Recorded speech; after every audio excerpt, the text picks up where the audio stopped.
তো কাল সন্ধ্যায় না আমার ভাই আমার কাছে এসে বলে চল লস্যি খেয়ে আসি। তখন আমি ওকে বললাম আরে আমার কাছে টাকা নেই, আমি টাকা দিতে পারবো না। তখন ভাই বলে আরে কিপটে কোথাকার, আমি খাইয়ে দেবো চ। তো তখন আমি ভাইকে বলি তুই খাওয়াবি, তাও আবার আমাকে? কি ব্যাপার বলতো, কেসটা কি, সত্যি কথা বলবি? তো তখন আমার ভাই বলে আরে তেমন কিছু না, ওখানে রোজ আমার ক্রাশ আসে, তাকেই দেখার জন্য ওই আর কি।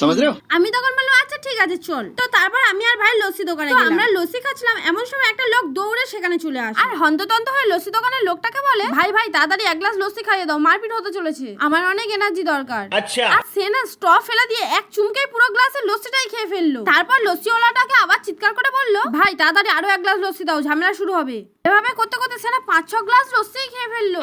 অথচ আমাদের তখন এক গ্লাসও শেষ হয়নি। তখন বেচারা লস্যিওয়ালাটা বিরক্তই হয়ে গেল এত ঘন ঘন লস্যি দিতে দিতে। শেষমেশ লস্যিওয়ালাটা বলেই ফেললেন ভাই এতক্ষণ হয়ে গেল আপনি 5-6 গ্লাস লস্যি খেয়ে ফেললেন, তার লড়াইটা কখন শুরু হবে? তো তখন ওই লোকটা বলে এই তো আরেকটু পরেই শুরু হবে, যখন আপনি আমার কাছ থেকে লস্যির টাকা চাইবেন তখন, কারণ আমার কাছে কোনো টাকা নেই।